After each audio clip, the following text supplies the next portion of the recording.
ಇನ್ನು ಕೆಪಿಎಸ್ಸಿ ಅಕ್ರಮದ ಬಗ್ಗೆ ಇಡಿ ಅಧಿಕಾರಿಗಳು ತೀವ್ರ ವಿಚಾರಣೆಯನ್ನು ನಡೆಸ್ತಾ ಇದ್ದಾರೆ. ಇದರ ನಡುವೆ ಇವತ್ತು ವಿಚಾರಣೆಗೆ ಹಾಜರಾಗ್ತಾರಾ IAS ಜ್ಞಾನೇಂದ್ರ ಕುಮಾರ್ ಎನ್ನುವ ಪ್ರಶ್ನೆ ಕೂಡ ಕಾಡ್ತಾ ಇದೆ. ಜ್ಞಾನೇಂದ್ರ ಕುಮಾರ್ ನಿವಾಸದ ಮೇಲೆ ಇಡಿ ಅಧಿಕಾರಿಗಳು ದಾಳಿ ನಡೆಸಿದ್ರು. ದಾಳಿ ಮಾಡಿ ಅವರ ನಿವಾಸಕ್ಕೆ ಸಮನ್ಸನ್ನು ಕೂಡ ಅಂಟಿಸಿದ್ರು ಇಡಿ ಅಧಿಕಾರಿಗಳು. ನಿವಾಸದಲ್ಲಿ ಜ್ಞಾನೇಂದ್ರ ಕುಮಾರ್ ಆಗಲಿ ಅವರ ಕುಟುಂಬಸ್ಥರಾಗಲಿ ಯಾರೂ ಕೂಡ ಇರಲಿಲ್ಲ. ಇಡಿ ಅಧಿಕಾರಿಗಳು ದಾಳಿ ನಡೆಸಿದಂಥ ಸಂದರ್ಭದಲ್ಲಿ ಮನೆಯವರು ಯಾರೂ ಇರಲಿಲ್ಲ. ಹಾಗಾಗಿ ಅವರ ಮನೆಯ ಮುಂಭಾಗ ಸಮನ್ಸನ್ನ ಅಂಟಿಸಿ ಇಡಿ ಅಧಿಕಾರಿಗಳು ತೆರಳಿದ್ರು. ಮನೆಯ ಹೊರಭಾಗದಲ್ಲಿ ಸರ್ಕಾರಿಯ ಇನೋವಾ ಕಾರ್ ಇತ್ತು. ಆ ಕಾರ್ನಲ್ಲಿ ಜ್ಞಾನೇಂದ್ರ ಕುಮಾರ್ ಏನಾದರೂ ಹೋಗಿದ್ದಾರೆ ಅನ್ನೋ ಪ್ರಶ್ನೆ ಕೂಡ ಕಾಡ್ತಾ ಇತ್ತು. ಸೊ ಜ್ಞಾನೇಂದ್ರ ಕುಮಾರ್ ಉತ್ತರ ಪ್ರದೇಶಕ್ಕೆ ಹೋಗಿದ್ದಾರೆ. ಅವರ ತಂದೆಗೆ ಅನಾರೋಗ್ಯ ಇತ್ತಂತೇಳಿ ಗೃಹ ಸಚಿವ ಪ್ರಿಯಾಂಕರ್ಗೆ ಒಂದು ಸ್ಪಷ್ಟನೆಯನ್ನು ಕೊಟ್ಟಿದ್ರು. ಹಾಗಾಗಿ ನಾಳೆ ಬರ್ಬೋದು ಅಥವಾ ನಾಡಿದ್ದು ಬರ್ತಾರೆ ಅನ್ನುವ ಒಂದು ಮಾತನ್ನು ಕೂಡ ಗೃಹ ಸಚಿವರು ಹೇಳಿದ್ರು. ಇದರ ನಡುವೆ ಇವತ್ತು ಜ್ಞಾನೇಂದ್ರ ಕುಮಾರ್ ಬೆಂಗಳೂರಿಗೆ ವಾಪಸ್ ಆಗ್ತಾರಾ, ಇಡಿ ಅಧಿಕಾರಿಗಳ ವಿಚಾರಣೆಗೆ ಒಳಪಡ್ತಾರಾ, ಅವರು ಕೊಟ್ಟಿರುವಂತಹ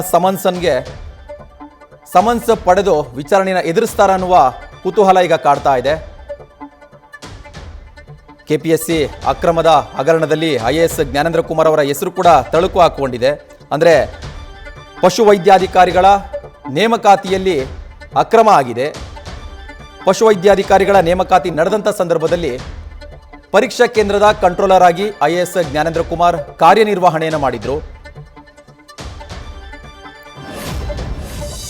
ಇನ್ನು ಇದೇ ವಿಚಾರಕ್ಕೆ ಸಂಬಂಧಪಟ್ಟಂತೆ ಹೆಚ್ಚಿನ ಮಾಹಿತಿಯನ್ನು ಕೊಡ್ತಾರೆ ನಮ್ಮ ಪ್ರತಿನಿಧಿ ಶಿವಕುಮಾರ್. ನೇರ ಸಂಪರ್ಕದಲ್ಲಿ ಜಾಯ್ನ್ ಆಗ್ತಾ ಇದ್ದಾರೆ. ಶಿವಕುಮಾರ್, ಜ್ಞಾನೇಂದ್ರ ಕುಮಾರ್ ನಾಪತ್ತೆ ಆಗಿದ್ರು, ಅಂದರೆ ಅವರ ಮನೆಯಲ್ಲಿ ಇಡಿ ಅಧಿಕಾರಿಗಳು ಶೋಧವನ್ನು ಮಾಡಿಸಿದ್ರು, ಪರಿಶೀಲನೆ ನಡೆಸಿದ್ರು. ಆದರೆ ಜ್ಞಾನೇಂದ್ರ ಕುಮಾರ್ ಸುಳಿವು ಪತ್ತೆ ಆಗಿರಲಿಲ್ಲ. ಇವತ್ತೇನಾದರೂ ವಾಪಸ್ ಬರೋ ಚಾನ್ಸಸ್ ಇದೆಯಾ? ಯಾಕಂತ ಹೇಳಿದ್ರೆ ಗೃಹ ಸಚಿವರು ಕೂಡ ಹೇಳ್ತಾ ಇದ್ರು 2 ದಿನಗಳಲ್ಲಿ ಅವರು ವಾಪಸ್ ಆಗ್ಬೋದು ಅಂತೇಳಿ. ಇವತ್ತೇನಾದರೂ ವಾಪಸ್ ಬರ್ತಾರಾ? ಒಂದು ವೇಳೆ ವಾಪಸ್ ಬರದೇ ಹೋದರೆ ಇಡಿ ಅಧಿಕಾರಿಗಳ ಮುಂದಿನ ನಡೆ ಏನಾಗಿರುತ್ತೆ ಶಿವಕುಮಾರ್?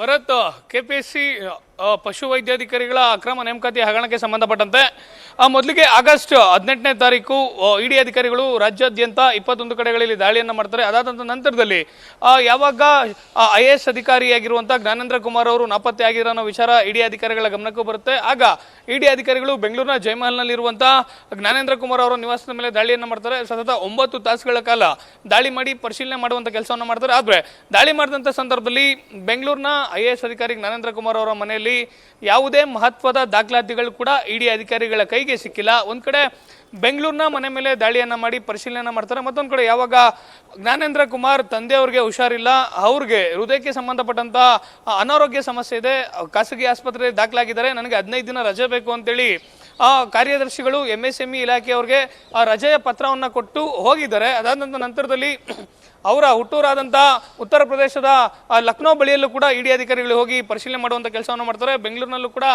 ಜ್ಞಾನೇಂದ್ರ ಕುಮಾರ್ ಇಲ್ಲ, ಅವರ ಸ್ವಂತ ಊರಿನಲ್ಲೂ ಇಲ್ಲ, ಅಲ್ಲೂ ಕೂಡ ಇಡಿ ಅಧಿಕಾರಿಗಳು ಅವ್ರಿಗಾಗಿ ತಲಾಶನ ಮಾಡ್ತಿರುವಂಥದ್ದು. ಮನೆಯಲ್ಲಿ ದಾಳಿ ಮಾಡಿ 9 ಗಂಟೆಗಳ ಕಾಲ ಪರಿಶೀಲನೆ ಮಾಡಿದಂಥ ನಂತರದಲ್ಲಿ ವಾಪಸ್ ಹೋಗುವಂಥ ಸಂದರ್ಭದಲ್ಲಿ ಇಡಿ ಅಧಿಕಾರಿಗಳು ಬೆಂಗಳೂರಿನಲ್ಲಿ ಜ್ಞಾನೇಂದ್ರ ಕುಮಾರ್ ಅವರು ವಾಸವಾಗಿದ್ದಂಥ ಮನೆಯ ಬಾಗಿಲಿಗೆ ಸಮನ್ಸನ್ನು ಅಂಟಿಸಿ ಹೋಗಿರುವಂಥದ್ದು. ಇವತ್ತಿನ ದಿನ 25 ಆಗಸ್ಟ್ ಬೆಳಿಗ್ಗೆ 11 ಗಂಟೆಗೆ ಬೆಂಗಳೂರಿನ ಶಾಂತಿನಗರದಲ್ಲಿರುವಂಥ ಇಡಿ ಕೇಂದ್ರ ಕಚೇರಿಗೆ ವಿಚಾರಣೆಗೆ ಬರಬೇಕು ಅಂತೇಳಿ ನೋಟಿಸನ್ನು ಕೊಟ್ಟಿರುವಂಥದ್ದು. ಆದರೆ ಅವರ ಇಲಾಖೆಯ ಮುಖ್ಯಸ್ಥರಿಗೆ 15 ದಿನಗಳ ಕಾಲ ರಜೆಯನ್ನು ಕೇಳಿ ಹೋದಂಥ ಜ್ಞಾನೇಂದ್ರ ಕುಮಾರ್ ಅವರ ಮೊಬೈಲ್ ಸ್ವಿಚ್ ಆಫ್ ಆಗಿದೆ.